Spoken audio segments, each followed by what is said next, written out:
And welcome to the London Mayoral debate on LBC. I'm Iain Dale. In the next 60 minutes, the four leading Labour candidates fighting to be London Mayor are here to answer your questions. Tessa Jowell is the front runner according to the polls, but Sadiq Khan is said to be the best organised. Could Diane Abbott benefit from the Jez We Can mania that is sweeping the Labour Party? David Lammy is getting kudos for some original and eye-catching policies. Tonight, they're all here to have their say and answer your questions as well as quiz each other. 0345 6060 973 is the number to call to get through with your questions. Text 84850. Tweet at LBC and use the hashtag LBC debate. And as well as listening, you can watch in high definition on our website lbc.co.uk. None of the candidates have the slightest clue of the questions coming their way, so let's get right into it. Welcome to you all, and without further ado, let's go to Graham in Bushy, who has our first question. Graham, what would you like to ask? Good evening, Iain. Are you in favour of the 24-hour tube? If so, then would you accept RMT's demands, and how would this be funded? Sadiq Khan.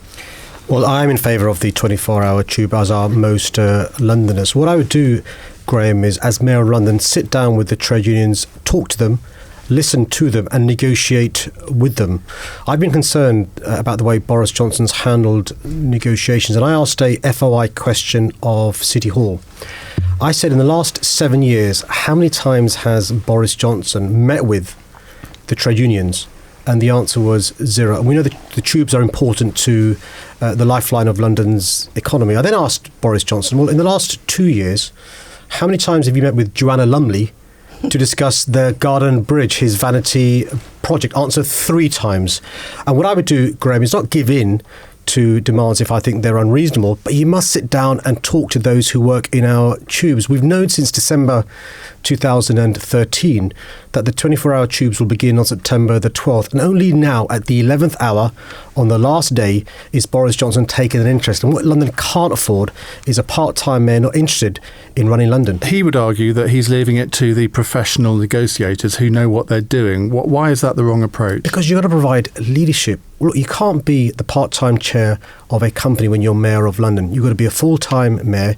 You've got to roll your sleeves up, literally and metaphorically, and get involved in important things that matter to London. That includes the tubes, that includes the police service, that includes making sure we're a living wage city. That means making sure you stand up to developers. This is a full-time job for a candidate committed to our city. So you'd sit down and negotiate with them. David Lammy, would you? Well, you've got to negotiate. I mean, in the end, these are people who are having a new arrangement, a new contract. We all support the 24-hour tube. But what I think we're seeing, as I think Sadiq is right, is Boris is now a member of Parliament. He's got his Telegraph column. He's all around and he's not in the detail. I think he was probably wrong to set the date of September the 12th. Absolutely, you need the space to properly negotiate. But I would say this, Iain, there will be a lot of listeners who are not earning £49,000 a year. And for them, their patience is running out with another set of strikes. So actually, on both sides, we need cool heads. Londoners do want a 24-hour tube. We do need to reach an agreement. Tessa Jowell, do you think that the fact that ASLEF have said they're not going to go on strike, is that a sign that the union position is crumbling?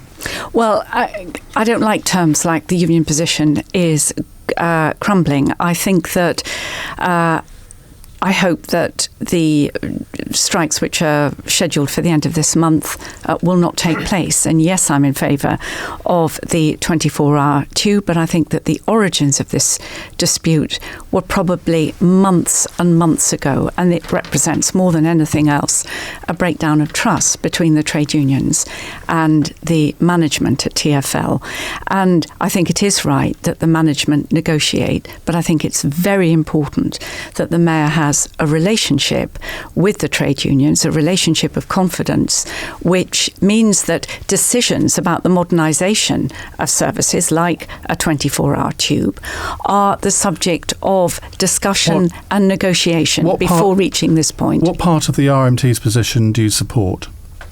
I mean, the case for more consultation and taking into account the impact on family life of what RMT certainly say are antisocial scheduling arrangements. I think the problem is I've talked both to the unions and my team have talked to the unions and to TfL. So you haven't talked to them either. So you've done what Boris Johnson has done and not talked to them. But if I were Mayor of London, Iain, I would have a regular forum, regular meeting with the trade unions. I think the problem is, and this is what's so frustrating for Londoners, subject to the impact of strike action, what's so frustrating is that the two sides are so close. Just out of interest, before I come to Diane, which have any of you sat down with the unions on this, or sat down with London Underground directly? David? I've met with Mick Cash. I've met with Mick Cash of the RMT and discussed this dispute. I also yesterday met with Mick Brown, the guy that's taken from Peter Hendy, and again discussed the dispute. And in relation to the question, there's no problem about funding this. This is about getting agreement between unions and management. David, have you met with the unions? I have met with them, but not recently to discuss this dispute. I've had representations from TfL and I've met with some of the unions, TSSA and ASLEF. I mean, it's interesting, Tessa, that you haven't met with either. No, I've talked to Mike Brown. I've had two conversations with Mike Brown, who's acting, the acting Transport Commissioner, and my team have talked to the unions. Okay. So, Diane, how would you deal with this? If you were Mayor of London, what would you be doing? Well, this is a typical Boris thing, isn't it? Shoot first and ask questions afterwards. It's a bit like buying those water cannon for $250,000, which he now can't use. He announced the all-night tube happening before he'd entered negotiation with the unions. And you asked, what part of RMT's case do I support? I support them in saying you cannot impose changed rosters on people. I think Boris has been wrong not to talk to the union leaders. As I said, I've spoken to Mick Cash, I've spoken to TSSA, and I've spoken to Mick Brown. And I would just say one thing about the night tube. I absolutely support the night tube. I absolutely think Boris has been wrong to treat the unions the way he has. But you cannot have the night tube at the expense of night buses. They're threatening cuts in some night bus routes, which would be bad for South London and bad for low-paid workers who rely on the night bus to get to work. You would want a closer relationship with the unions if you were mayor? I'd want a working relationship with stakeholders, including London's workers and their trade union representatives, yes. Well, let's take a break from your questions for a moment and go to the first of our Ask Me Anything segments. This is where one candidate has questions posed to them by each of the other three. There are 4 of these dotted throughout tonight's debate. Each will last around 5 minutes. Now, the order's been drawn by lots, and the lucky contestant to be drawn first was Sadiq Khan. Tessa Jowell, what's your question for Sadiq? Sadiq, will you support my plan to restore Sure Start to its founding purpose by extending the Olympic precept? I think the idea is excellent, Tessa. You'll appreciate I've not looked at all the details of your plan, but I know as a parent and also as a governor of the primary school I attended, the difference. But you're standing against us, Sadiq. Have you not looked at all the details? Wouldn't you normally do that? There are 5 very good candidates standing against me. 2 of them are excluded from this evening, and they've all got great policies. Some of them are good, some of them are uncosted, some of them are pie in the sky. According to the polls, is a front runner. If I was you, I would want to know exactly what she's saying. Well, maybe, Iain, when I win the selection, I might ask Tessa to do that job, being in charge of the Sure Start facilities. But it's a great idea, Tessa. You know the difference it's made to families' lives since it was implemented by a Labour government, one of the proudest achievements of the Labour government. In 1997. Sure. I mean, would you accept that job, Tessa, if he offered it to you, if he wins? Listen, let's get this selection over first. I'm wholly and solely focused on being the Labour candidate. We all want that job. But can I just say, it's a very important point. Tessa, Diane, David, Christian and Gareth all have got great policies. Some of them I agree with and I'd want to adopt. Some of them I probably wouldn't. But I don't think any of your listeners should be under the impression that we don't get on and respect each other. We certainly do. OK, Diane Abbott, what's your question for Sadiq? Why have you ruled out the restoration of legal aid? It's a huge issue in Hackney, access to justice. And wherever I go, particularly when I visit my local law centres, they're very worried about this government's cuts in legal aid. So why did you rule out the restoration of legal aid? One of the things that we need to do as candidates to be Mayor of London is to be aware of what powers the Mayor of London has. Legal aid is the responsibility of the Ministry of Justice, the Lord Chancellor, a guy called Michael Goves. I don't have the power to restore legal aid. What I do have the power to do, though, is to make sure I use the City Hall as a good way of providing access to justice. I've been in talks with law centres, CABs, city firms to see how we can provide early advice on housing, on welfare benefits. I did ask you a question. Debt. I did ask you a question, Sadiq. Why did you, as shadow justice spokesperson, rule out completely restoring legal aid? It's upset a lot of people in the legal sector. Sure. Well, as I'm sure you've done the research, you'll know that's not the case. What I said I couldn't do is write a blank cheque for all the cuts made by the Conservative and Lib Dem government. What I did say is set out where a Labour government would restore some of those cuts. Let me give you some examples. Around domestic violence, I understand. Let me give you some more examples around judicial review. I'll give you some more examples around early advice on debt and welfare benefits. I'll give you another example around law centres. I'll give you another one. Increase the amount of money spent on IT to give early advice to those who can use the internet as well. All the same, Sadiq.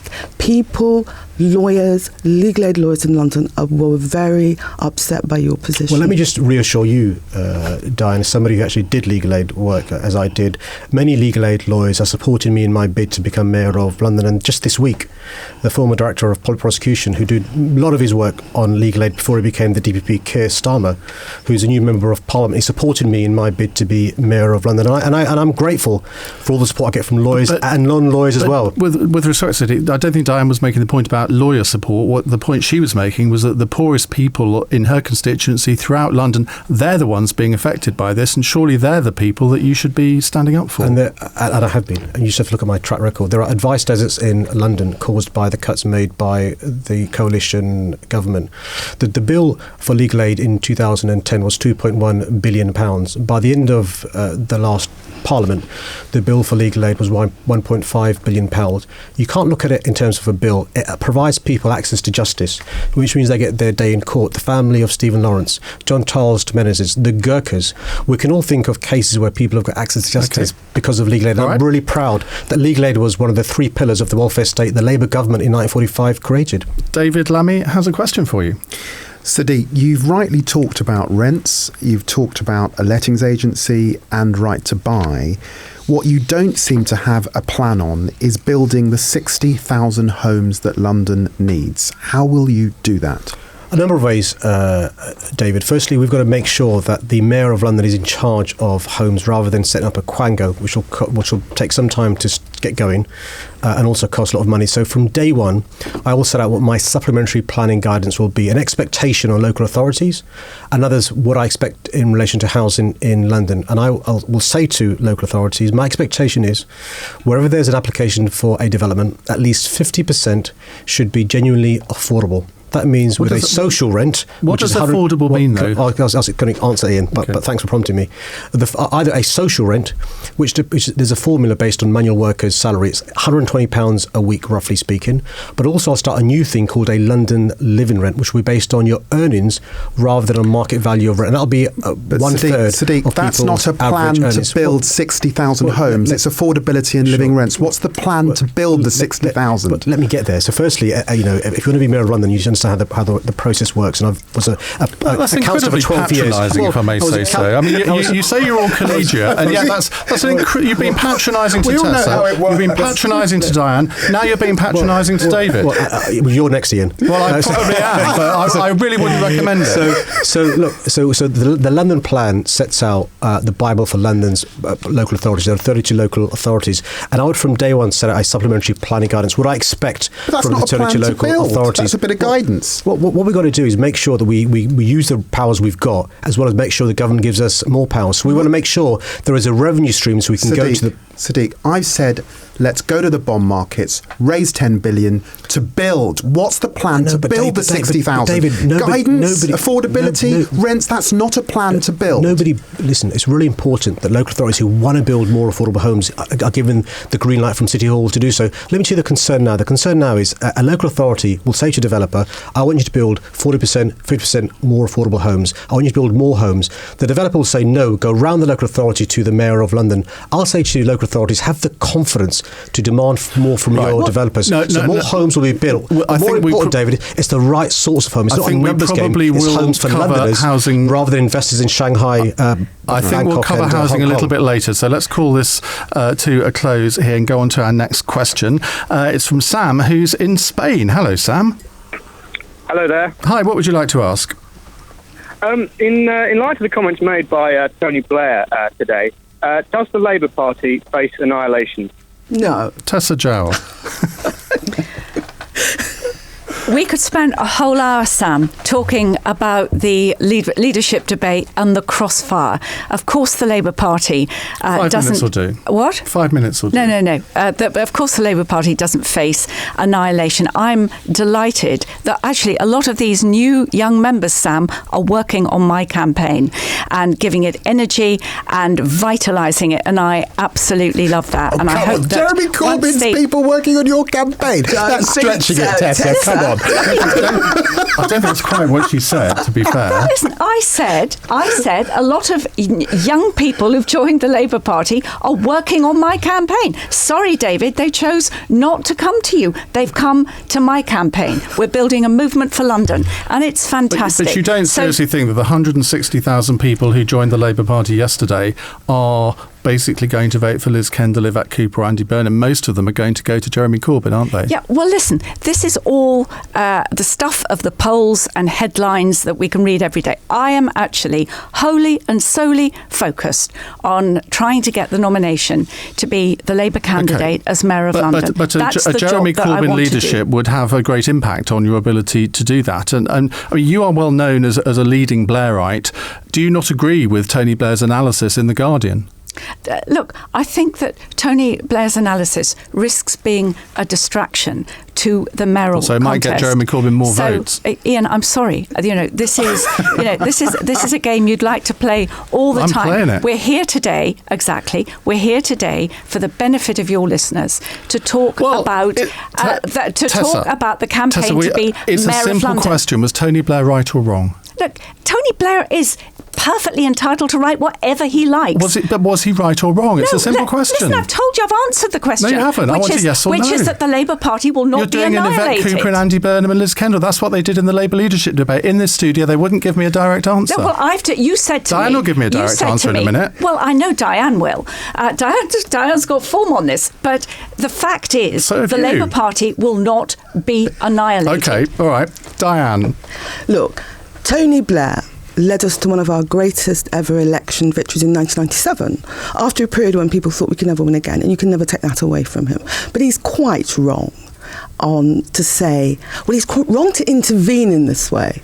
I think former Prime Ministers need to be careful about intervening, and he's completely wrong to say the Labour Party will be annihilated. And the danger is his intervention will prove to be completely counterproductive. I want you to look me straight in the eye, and I want you to tell me that you believe that Jeremy Corbyn is electable as Prime Minister of this country. Jeremy Corbyn is electable as Prime Minister of this country. And you know what? He'll bring back Green voters. He'll bring back some of the Lib Dem voters that weren't sure what to do, and even some UKIP voters. If you take away immigration, many of them are people who feel the Labour Party left them. They didn't leave the Labour Party. You don't need those voters to come back to you. What you need is Conservative voters that used to vote for Tony Blair to win seats in the south of England and London. We cannot afford to disregard the voters we've lost to the SNP in Scotland, to the Greens on the south coast, and to UKIP or to the Lib Dems. We can't disregard them. Of course we've got to get Tory votes. We've also got to reconsolidate our base. And this idea of turning Jeremy into a bogeyman, this crazed bogeyman, and there are billions of Bolsheviks with snow on their boots joining the Labour Party to subvert our process, it's just nonsense. Now, I don't normally bet, but I'm willing to have a bet with you. 20 quid now across this table. Are you willing to take it on that Jeremy Corbyn won't be Prime Minister in 2020? I'll take the bet. Shake my hand. Sadiq Khan. I forgot what the question was now. Does Labour face annihilation? No, I don't think we do. But can I just say, I mean, what Diane said at the outset is really important, which is what Tony Blair won 3 general elections as Labour leader, and so he's got views that should be listened to. I think he's got to be I wouldn't careful. go so far to say that. that. Let me tell you he's going to be careful, Diane. Let me tell you he's going to be careful. He's going to be careful that he doesn't unintentionally drive people into Jeremy Corbyn's, ballot voting for Jeremy Corbyn. I mean, calling people like us who nominated Jeremy a moron or calling us heartless doesn't really help in relation to trying to persuade people. How would you describe yourself if you wouldn't describe yourself as a moron? Because it was a moronic thing to do, wasn't it, to nominate Jeremy? Jeremy Corbyn, whatever you think about Jeremy's policies, he's run a really positive campaign. If you just listen to Jeremy Corbyn speaking during the last few weeks, and you said to yourself, even when he was here, on policies, now, we may disagree about his electability and stuff. Do you? Well, that's the point, Iain. You've got two choices. You can either, when you've lost two general elections in a row, you can either put your head in the sand, or you can say we're in a proper debate about why we lost. What policy should we have? And look, thousands of people have joined the party who otherwise wouldn't have joined, but for Jeremy being in the race. None of us know what will happen if he does become leader. But I mean, a lot of people are speculating, and if it all goes wrong, you, Margaret Beckett, Frank Field, and a few others need to look yourselves in the mirror, don't you? Because you will have caused it. Well, I think the jury is still out, actually, on the electability of all four of the leadership candidates. I mean, the electability of Andy, Yvette, Liz, and Jeremy is in question. That's why it's right and proper. Field, isn't it? It's right and proper that all four candidates should bear proper scrutiny and answer the questions. What is their analysis of why we lost? How do they think we'll win back in 2020? How do they win back Scotland? How do they win back the southeast and southwest of England? How do we gain seats in Wales and make sure we keep London? Is it a weak field? Is that what you're saying? Well, no, I think the jury's out on all four of the candidates. As the jury was out in 2005 when David Cameron was up against David Davis. Right, David Lammy. We won't be annihilated. I think that's too strong. The Labour Party were in government for 22 years in the 20th century. There's a big question in this century if we're going to get a bit more. That is for sure the case. But we're not going to be annihilated. The bottom line is, this is democracy in action. The very same people who wanted a primary are now suggesting that primary should be halted. That's unfair. This is democracy. This is the determination of members. I took the view that MPs should not have a bar on those who are in the contest. It's for the members to decide, and in a month's time we will know what those members' verdict is. Do you see Jeremy Corbyn as the Prime Minister? Do you think he's electable? I'm not convinced that Jeremy is electable, but I said I'm not convinced. It seems to me that the offer that the Labour Party ran at the last general election under Ed Miliband was too narrow. Now, I suspect Jeremy will broaden that offer to the left. Is that electable in Britain? Just a quick question. It's very hard, but let's see. I'm going to assume that Diane will answer this yes, but I want to put this to you two because you two are still MPs. Assuming you don't win the mayoralty, would you serve under Jeremy Corbyn in a shadow ministerial position? Yes, I would. Sadiq? I'm going to win. That's not what I asked. No, I'm not. If you don't win, and there is a possibility that you could lose this contest, you could lose the election. If you lost, would you be prepared to serve under Jeremy Corbyn? Again, a simple question. I don't want another sort of to and fro for 5 minutes. Probably no. Okay. Right, let's move on. It's time for David Lammy's Ask Me... no, it's not. It's time for Diane Abbott's Ask Me Anything. I got that out of order. It's David Lammy to ask the first question to Diane. David. Diane, to win next May, the Labour candidate needs to win support across London's outer boroughs, including winning the support of many floating voters who voted Conservative at the general election. What's your plan for doing this? My plan for doing this is partly to build on the fact that I'm probably one of the best known people around the table. People in the outer London boroughs know me. It's about engaging with the very specific issues in the outer London boroughs, like transport, like economic regeneration. And it's, clearly you've got to appeal to voting voters. Clearly, you've got to appeal to Tories. But I've just spent 12 years sitting on a sofa with a Tory, 50 weeks of the year. Sort of a Tory. So I'm not bad with Tories, and I think it'll help me getting voters in the outer London boroughs. You can't just rely on name recognition, because name recognition is a double-edged sword, isn't it? Yeah. No, I'm not just relying on name recognition, but I think you have to... This is going to be quite a short campaign. We won't have a candidate until September. Then the election is May. I think it's unfortunate the campaign is so short. And you have to start with name recognition. Although you just spend 8 months telling people who your candidate is. I think it's about I think issues like housing are as important to people that live in Harrow and Ealing as they are to people that live in Hackney and Tottenham. I think in London in the 21st century, the issues are very much the same. Very much the same. Okay. A lot of those suburban areas you go to now, you find beds in sheds, you find all sorts of problems about employment. I believe that I can appeal to the outer boroughs, and I believe in a few weeks I'll be in a position to prove that. Tessa Jowell. Diane, you have been very critical of the development in the Olympic Park, East Village, which I believe is a model for the kind of mixed communities that London needs. You've misquoted the rent levels. Will you come and visit the East Village with me and meet the tenants and residents, find out just why they think it is the best place in London to live? I'm very happy to visit it. It looks like a lovely development. My problem with East Village is not that there's not lovely flats and houses there. My problem is that too many of them are not at a social rent. And you say I've misquoted the rents. I got the rents off the website. I know there are people there at council level rents, but not enough. And my real fundamental problem is not that East Village doesn't look lovely, not that it hasn't got nice tenants, but I'm wary of developer-driven regeneration, because developer-driven regeneration has a bad reputation throughout London for not producing enough social housing. Yeah, this was not built by a developer. This was built by the Olympic Delivery Authority. It's exactly the kind of model that I want to use. Well, I know, that's why some of us we've got a question on housing in a second. Now we've sorted out your social calendar, we'll move on to Sadiq Khan. Diane, you were elected an MP for the first time in 1987, and people told you and Paul Boateng and Keith Vaz and Bernie Grant you couldn't do it. And you did it, and had a huge impact on me and my family and people we know. Do you think London's ready to elect an ethnic minority mayor? And what message do you think it would send if they did? That's an is the Pope a Catholic question, isn't it?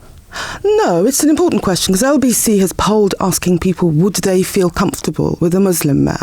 And I find that actually quite a distasteful question. It's a leading question. Of course. No, it actually isn't. Let me explain, because we asked a lot of different questions. Let her answer the question, maybe. She's made an accusation. Let me answer the question. Hang on a second. We asked a lot of different questions about what people would find acceptable or not acceptable. Yeah, LGBT, and I think actually it's very important to know the results of these, because if you don't know what proportion of people do think this is acceptable or not acceptable, how can you then counter it? Well, Diane's going to tell us how she did it in the 80s. What I say is this: I'm in this thing to win this thing, and I think I'll be the best. But you know what? If Labour did choose a Muslim candidate, it would be to the credit of the London Labour Party. And the truth is, if you ask people to choose between a notional black person and a notional white person, or a notional gay man and a notional straight woman, you'll get all sorts of answers. But in a real election, you're dealing with real people. You know, people told me I couldn't win in 1987. I now have a majority of 24,000, one of the biggest in London. I think the idea that London isn't ready for a BME mayor is nonsense. On the contrary, it's time overdue that London had a mayor that reflects its diversity. Bodies that Sadiq got into earlier, that we can actually get into the business of actually having homes for ordinary Londoners. 10 billion get us? 10 billion will get us 30,000 social homes, and it would create a secondary market. It depends where you build those homes.